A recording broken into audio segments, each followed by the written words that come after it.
दो काली और तीन गोरी बहू का जादुई तरबूज। पायल, तुमने काजल और कावेरी को कहीं देखा है क्या? नहीं दीदी, मैंने तो कहीं नहीं देखा। अरे तुम्हें नहीं पता क्या? वो दोनों आराम से अपने कमरों में आराम कर रही हैं, वो भी पैर फैलाकर।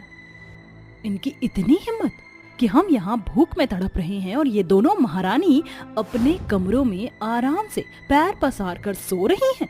इन्हें तो मैं अभी बताती हूँ। निशा जोर जोर से आवाज लगाने लगती है। काजल, कावेरी, अरे कहाँ मर गई दोनों की दोनों? क्या तुम्हें दिखाई नहीं देता कि हम यहाँ भूखे प्यासे बैठे हैं? निशा की आवाज से उसकी सास और उसकी दोनों देवरानी भी आ जाती हैं। अरे बहू, क्या हुआ? इतनी जोर जोर से क्यों चिल्ला रही है? अरे क्या बात है माँ जी, इस घर में तो हमें खाना भी नहीं मिलता। अब ये दोनों बहू दिन भर तो सुस्ताती रहती हैं।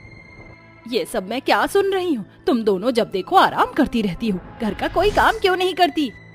माँ जी, अभी तो हम दोनों सारे काम करके अपने कमरे में आराम करने गए थे। हाँ माँ जी, अभी तो हमें टाइम ही क्या हुआ था। अरे तो फिर तुम क्या कहना चाहती हो कि तुम्हारी जेठानियाँ झूठ बोल रही हैं? देख रही हो माँ जी, कल की आई हुई तुम्हारी दोनों छोटी बहू हम तीनों जेठानी के ऊपर किस तरह इल्जाम लगा रही हैं। हाँ देख रही हूँ। देखो, तुम दोनों इस घर के तौर तरीकों को अच्छे से सीख लो, नहीं तो मुझे कोई ना कोई एक्शन लेना पड़ेगा। जाओ अब जाकर अपनी तीनों जेठानियों और मेरे लिए खाना बना कर लाओ। अपनी सास की बात मानकर वो दोनों रसोई में चली जाती हैं और अपनी सास के साथ साथ उनकी तीनों बड़ी बहुओं के लिए खाना बनाने लगती है। ऐसा हमारे साथ ही क्यों होता है? क्योंकि हम काले हैं, इसलिए माँ जी हमारे ऊपर बहुत अत्याचार करती हैं। उन्हें ऐसा नहीं करना चाहिए।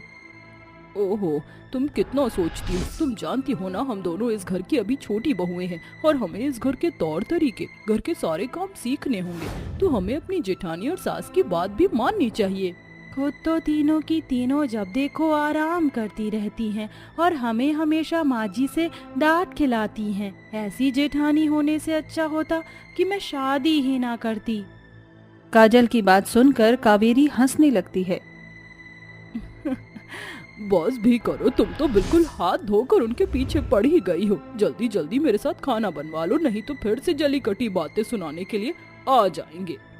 कावेरी और काजल दोनों मिलकर खाना बनाती हैं और अपनी तीन जेठानियों को खाना देने जाती हैं। वो तीनों एसी वाले रूम में बैठी होती हैं। कितनी ठंडी हवा आ रही है यहाँ। ये एसी भी कमाल की चीज है। उन दोनों को एसी की ठंडी हवा खाते हुए देख वो तीनों गोरी बहुएं कहती हैं, तुम दोनों के आराम खत्म हो गए हो तो हमें खाना भी दे दो। खाने की थाली अपने हाथों में लिए खड़ी हो, अरे एसी की हवा में सारा खाना ठंडा करोगी क्या? उन दोनों की बात सुनकर कावेरी और काजल दोनों ही सारा खाना उनके सामने रख देती हैं। खाने की खुशबू तो बहुत अच्छी लग रही है, बस इतना स्वाद खाने में भी होना चाहिए। मैं जानती हूँ, जो चीज देखने में अच्छी लगती है वो अक्सर खाने में बकवास लगती है। अगर मेरी बातों पर विश्वास ना हो तो खाकर देख लो। कीर्ति की दोनों बहनें जैसे ही खाना खाती हैं वो सारा खाना मुंह से बाहर निकाल देती हैं और चिल्लाते हुए कहती हैं, हे भगवान, ये क्या बनाया है तुमने? ची ची ची ची ची, ऐसा खाना खिलाओगे तुम? कितना बकवास है, ना नमक है ना मिर्च है। अरे ऐसा खाना तो कोई मरीजों को भी नहीं खिलाता। दोनों की दोनों निकम्मी हो, तुम दोनों कोई भी काम ठीक से नहीं करती हो। फिर तुम दोनों ने कर ही दिया मेरी बहुओं को नाराज। अब यहाँ से चली जाओ और दोबारा हमारे सामने आ मत जाना। ये सुनने के बाद वे दोनों उदास हो जाते हैं, लेकिन वो इस बात को नजरअंदाज कर देती हैं। जिसके बाद दोनों बचा हुआ खाना बाहर गरीब लोगों में बांटने के लिए चली जाती हैं। उनमें से उन्हें एक बूढ़ी औरत भी मिलती है। रोजाना तुम गरीब लोगों को खाना खिलाती हो, भगवान तुम्हारी हर मनोकामना पूरी करे। अगर ऐसी बात है तो काश भगवान हमें काले से गोरा बना दे। ऐसा होता है क्या? कावेरी काजल की बातें सुनकर हंसने लगती है। तभी वो बूढ़ी औरत एक तरबूज उन दोनों को देती है। इस तरबूज को अपने घर ले जाओ और आधा तुम खा लेना, आधा तुम खा लेना। उसके बाद तुम्हारी जो भी परेशानियां हैं सब खत्म हो जाएंगी। वो बूढ़ी औरत तरबूज देने के बाद वहाँ से चली जाती है। जिसके बाद कावेरी और काजल तरबूज को लेकर घर पर लौट आते हैं। क्या सच में ये तरबूज जादुई है? मैं नहीं जानती, लेकिन चलो इसे खा कर देखते हैं। जैसे ही कावेरी और काजल दोनों तरबूज खाती हैं, वो दोनों बहुत गोरी और सुंदर हो जाती हैं। अरे बाप रे बाप, जरा देखो तो सही, हम तो बहुत सुंदर और गोरे हो गए हैं। ऐसा तो मैंने सोचा ही नहीं था कि तरबूज को खाने से मैं इतनी गोरी हो जाऊंगी। तभी उस तरबूज के अंदर से एक बहुत तेज रोशनी निकलती है। उस रोशनी के अंदर से वहाँ खूब सारा सोना, पैसा, हीरे इकट्ठे हो जाते हैं। ये तो चमत्कार ही हो गया। ये कोई मामूली तरबूज नहीं बल्कि जादुई तरबूज है।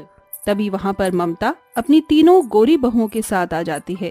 आखिर ये सब चल क्या रहा है, मुझे कुछ समझ नहीं आ रहा। ममता की दोनों काली बहू हैं, जो कि अब गोरी हो चुकी थी। वो दोनों ममता को सारी सच्चाई बताती हैं। और अब देखो हम कितनी गोरी हो गई हैं। माँ जी, हमारी ख्वाहिश तो पूरी हो गई।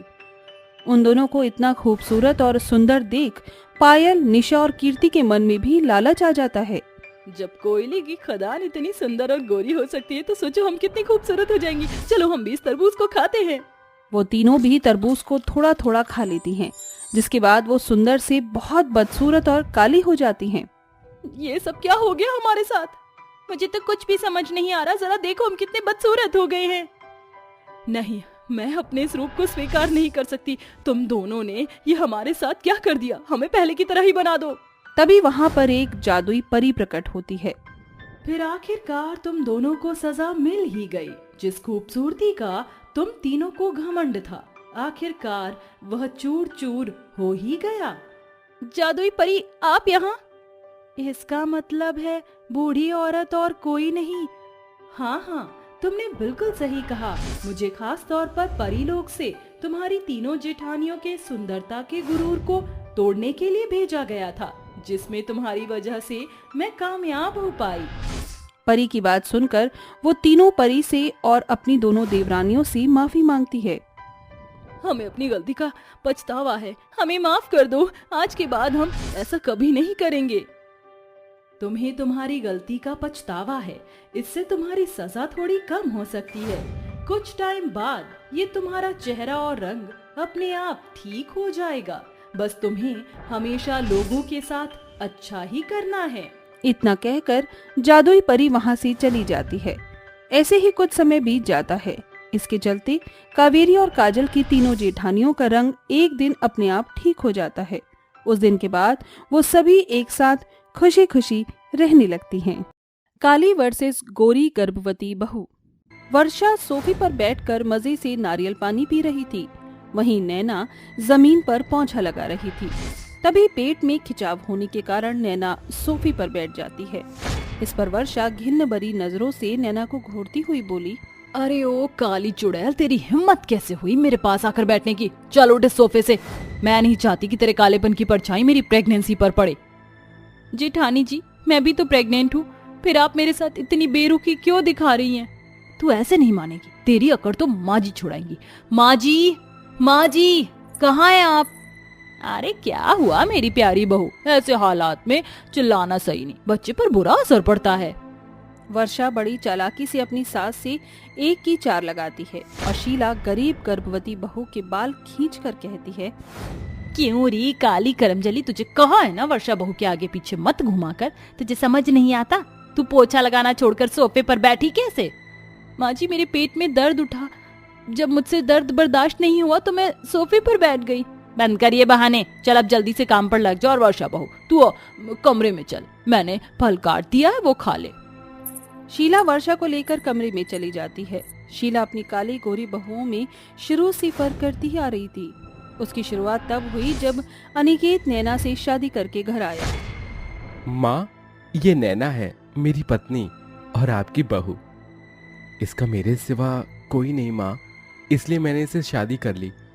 नैना दिल की बहुत अच्छी है माँ, आप मुझसे और नैना से नाराज तो नहीं? अरे मेरे लाल, तू खुश है, मुझे और क्या चाहिए। आ जा नैना बहू। नैना को अपनाना शीला का अनिकेत के आगे रचा एक ढोंग था। असल में नैना का काला रंग देखकर सास का खून खौल उठा था। अनिकेत नैना को लेकर कमरे में चला गया और शीला की बड़ी बहू वर्षा ने कहा, माँ जी, आपने कुछ कहा क्यों नहीं? इस काली देवरानी को घर में घुसने भी क्यों दिया?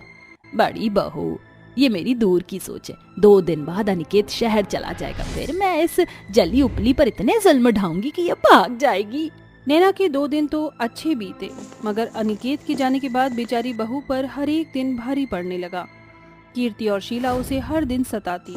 अनिकेत बीच बीच में घर आया करता, मगर नैना नहीं चाहती थी कि उसकी वजह से अनिकेत और उसकी सास के बीच फूट पड़े, इसलिए वो चुप रही। समय ढलता गया और काली गोरी बहुएं गर्भवती हो गई। इस पर सास नैना को नजरअंदाज करते हुए मुट्ठी भर लाल मिर्च से गोरी बहू की नजर उतारती है। हे भगवान, बस मेरी चांद सी बहू और उसके होने वाले बच्चे को हर बुरी बला से बचाना। क्या बात है माँ, बड़ी खुश लग रही हो। अरे आनंद बेटा, बात ही ऐसी है। वर्षा बहू के पैर भारी हो गए। मेरा तो मन करता है मैं नाचूं, गाऊं, दुनिया को सर पर उठाऊं। अरे भाग्यवान, नैना बहू भी तो गर्भवती है, उसकी नजर नहीं उतारेगी। ससुर के इस कही पर सास गुस्से से पिनकते हुए बोली, अरे इस नजर बट्टू की भी क्या नजर उतारूं? इस काली कलूटन को किसकी नजर लगने लगी? वर्षा बहू, अब तुझे एक एक कदम फूक फूक कर रखने होंगे। चल, मैं तेरे पैरों में तेल लगा देती हूँ। गर्भवती होने के बाद वर्षा का हर दिन मजे से कट रहा था। वो बस सारा दिन आराम फरमाती। वहीं एक काले रंग के कारण गर्भावस्था में भी नैना सूरज उगने से पहले उठती और सारा दिन नौकरों की तरह नाचती। सूर्यकांत को ये सब मन ही मन खलता था। उसने कई बार शीला को समझाने की कोशिश की, मगर शीला ने उसकी एक नहीं सुनी। एक दिन शाम को शीला बाजार से बहुत सारे फल और काजू बादाम लेकर घर लौटी। नैना, अरे ओ नैना। आई माँ जी। क्यों री मरजानी, पैरों में क्या मेहंदी लगा रखी है? इतना धीरे धीरे क्यों चल रही है? वो माँ जी की आशा ने कहा था कि गर्भवती औरतों को धीरे चलना चाहिए। अरे बंद कर अपनी बड़बड़। हरे संतरे छिलकर इसका जूस बनाकर बड़ी बहू के कमरे में ला। माँ जी, 2 संतरे और दे दीजिए ना, मैं अपने लिए भी जूस बना लेती हूँ। वो मुझे खाना फीका लग रहा है। नैना के इस कहे पर शीला ने बड़ी सख्ती से उसे फटकारते हुए कहा, तुझे खाना फीका लग रहा है या तीखा? मैंने उसका ठेका नहीं लिया। अगर तू सुंदर होती तो मैं तेरे भी नाज उठाती, मगर तू तो ठहरी काली। फिर तेरे बच्चे पर खर्च करने का कोई फायदा नहीं, क्योंकि वो भी तेरी तरह पक्का रंग लेकर ही पैदा होने वाला है। अपनी सास के फर्क को जानकर नैना अपने पेट को सहलाते हुए फूट फूट कर रोती रही। मेरे बच्चे, तू अपनी माँ को माफ कर देना। मेरे काले रंग की सजा तुझे भी भुगतनी पड़ रही है। नैना जूस लेकर अपनी जेठानी के कमरे में आती है, जहाँ उसके आगे काजू बादाम की बर्फी रखी थी। उसे देख नैना के मन में भी लालच उठा, जिसे देखकर वर्षा नैना को चिढ़ाते हुए बोली, क्या हुआ मेरी काली देवरानी, बर्फी चाहिए? अरे रे रे रे रे रे, मगर अफसोस ये बर्फी तुम्हें नहीं मिलेगी। अरे ओ कल्लो, यूं घूर घूर कर मेरी बहू के खाने पीने में नजर क्यों गड़ा रही है? चल भाग यहाँ से। ऐसे ही समय ढलता जाता है।